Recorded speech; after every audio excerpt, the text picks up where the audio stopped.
on FYI, we meet the 14-year-old skateboarder hoping to represent Great Britain in the Olympics this summer.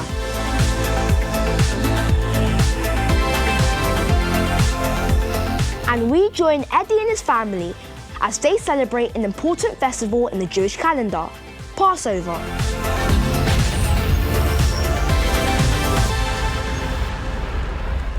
This is FYI, your weekly news show bringing you all the latest info from the UK and around the world. Yeah, and first we have some news from Gaza, where the war between Israel and the Palestinian militant group Hamas has been taking place. It's a long and complicated history of fighting in the region. This latest war broke out after Hamas attacked Israel back in October, killing over 1,200 people and taking others hostage.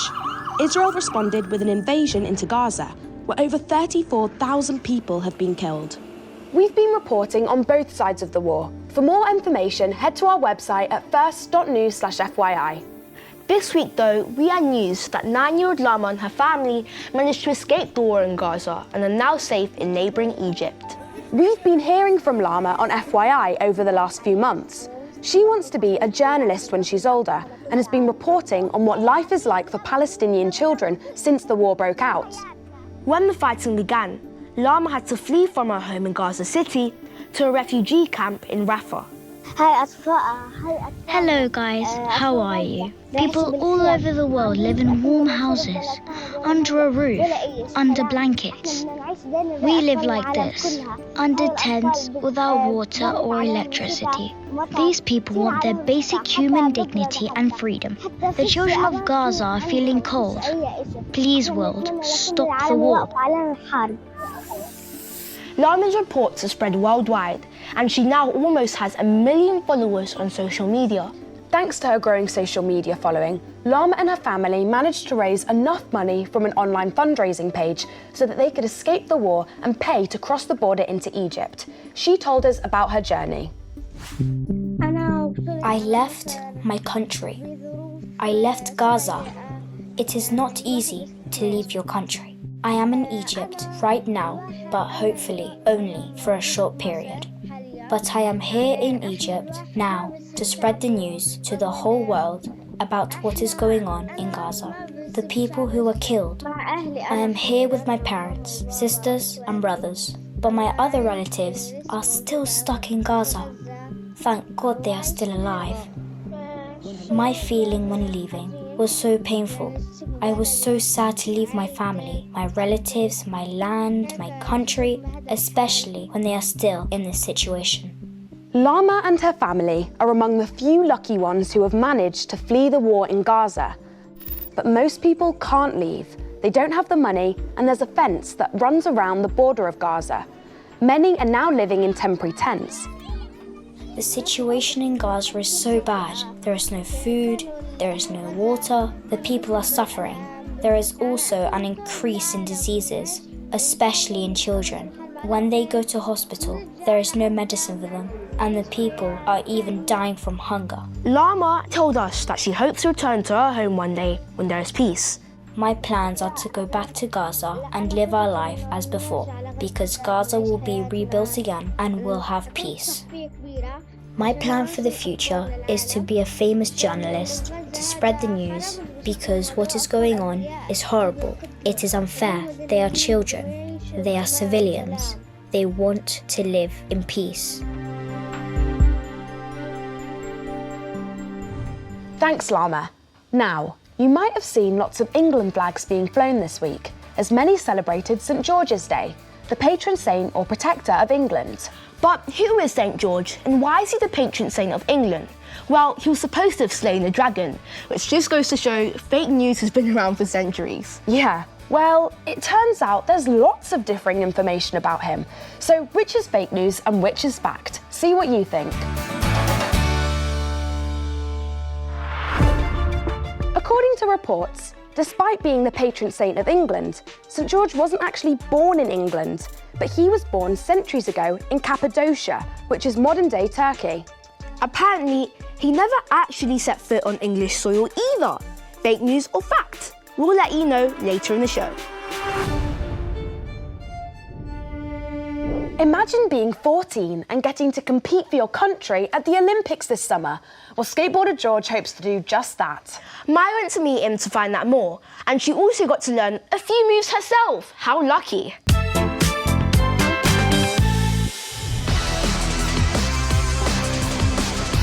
George has been skateboarding since he was 7 years old and is currently ranked 38th in the world. He came second at the 2023 National Championships and now hopes to represent Team GB at this year's Olympics. To do that, he'll have to perform well at the Olympic qualifiers in Shanghai and Budapest. So how does the qualifying actually work? How do you get into the Olympics? So you have to make top 22 in the world and be in the top 3 in Great Britain. Now, you compete against loads of different people of loads of different ages. I mean, there's even someone who's 50 years old on your team. So do you think that makes it easier or harder? It's quite funny, my teammate who's 50 is older than my dad. So personally, I think it's better to be younger just because then you have more energy and stamina. Yeah. But being older, you do have more knowledge of skateboarding. And what advice would you give to anyone who wants to get into skateboarding? It's just knowing that no one will ever judge you when you fall and you can get back up and try it again. So I've heard in Olympic skateboarding that there's 2 different categories, park and street. And you compete in park, right? Yeah, so this is the park and that's the street. The park has big whippy transitions, and the street you have handrails and stairs, what you'd find on a normal street. So could you show me something that I could do on park? Yeah, sure, let's go. Safety first, and this is for you. Thank you. So this is how you do a kick turn. Do you want to give that a try? Okay. You just want to move your shoulders slightly and lift up your back a little bit, and then your shoulders and board should turn with you. Right.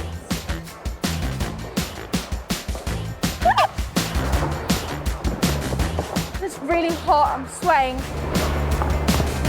Prepare to be amazed.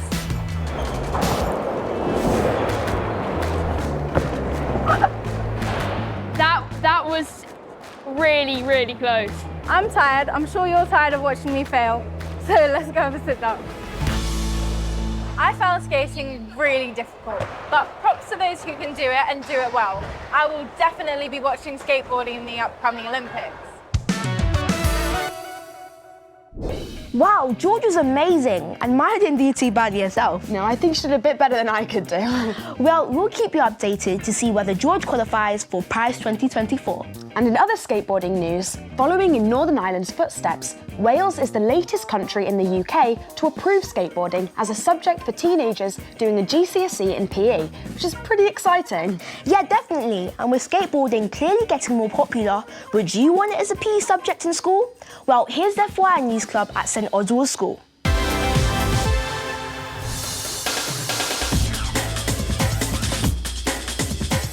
Do you guys think that is skateboarding a sport or hobby? So I'd normally say it's like a hobby, but that was just until they put it in the Olympics. So now it kind of is a sport as well. So it's kind of like changed how I thought of skateboarding, and now I actually get why people like to do it and like to learn it. So like football and netball have been like our traditional sports, but like as we go into the future, you never know, in the next 20 years, skateboarding might be the next big thing. I think skateboarding should be a part of PE. Also, I think it'd be cool if the school could have like a skateboard ability, like we have a bike ability and stuff. Every school would have to hire like a skateboarding trainer, because I'm pretty sure you wouldn't just get like a teacher that can just do skateboarding off by heart. I think that the school would have to get funding because lots of schools might not have enough money to pay for all of the skateboards or other equipment that we might need. But at the same time, I think it could enhance people's learning, and it could help people who feel more passionate towards sports that aren't very common. It could make PE a little bit more enjoyable for them. Some people take skateboarding really passionately, and I think like you should listen to everyone in the world, and like they should have their own voices. There could be schools that like can give you a path towards achieving your dreams, and like other sports that aren't like as traditional as like football or rugby. So this week was Earth Day, which is all about raising awareness of how we can protect the planet. And the UK government announced a new law that will ban the sale of wet wipes that contain plastic. There's a big problem with wet wipes being flushed down the loo when they shouldn't be, and they end up polluting our rivers and oceans. And wet wipes that contain plastic can break down into microplastics, which are really small pieces of plastic that can be harmful to wildlife because they can mistake them for food. Well, it's a big step, but do you think it's enough? I don't. I think more needs to be done to stop single-use plastics. Yeah, I agree. Well, another big story that caught our eye this week is that a head teacher in London is planning on making 12-hour school days for his pupils because he believes they're spending too much time on their smartphones. He wants pupils to start the day at 7 a.m. and finish at 7 p.m. They'll also do lots of activities like basketball, dodgeball, art, drama and cooking.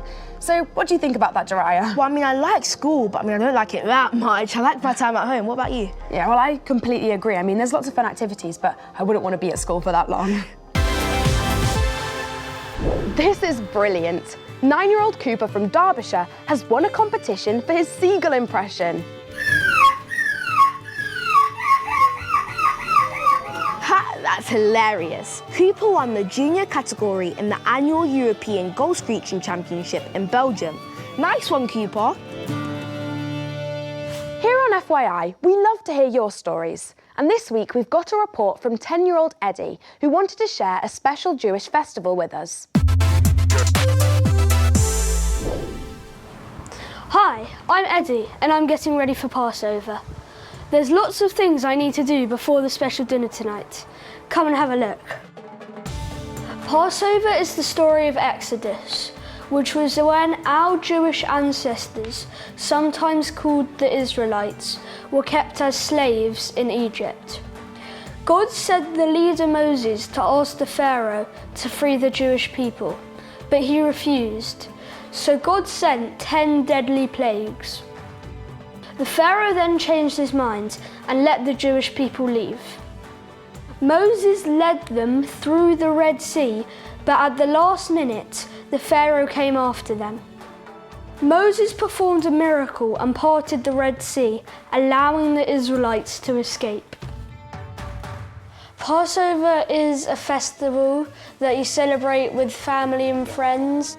To prepare for Passover, we have been helping cooking, preparing food, laying tables. I'm making cinnamon balls right now. They're a traditional biscuit that we only eat on Passover. I'm helping my mum dipping them in sugar. It's a family tradition to have a fun decoration on the Seder table. So we have our Lego Pharaoh over here and the frogs, which is one of the 10 plagues. And over here we've got Moses and his staff splitting the Red Sea. I'm tying a yellow ribbon to a chair to remember the people who aren't free and the people who are still held hostage in Gaza. It's hard to have a Seder night when we still know there are people in this world who don't have the freedom that we do. You start it off with a big Seder night where you usually have loads of people, and then you tell the story of Passover and have your Seder dinner, and then the second part of the Seder is basically just singing songs. Passover is important because it passes down the story of horrible slavery, and it reminds us to never take advantage of people that don't have the same things as we do. If you have a story that you're passionate about and you want to report for FYI, we'd love to hear from you. You can get in touch on our website at first.news/FYI.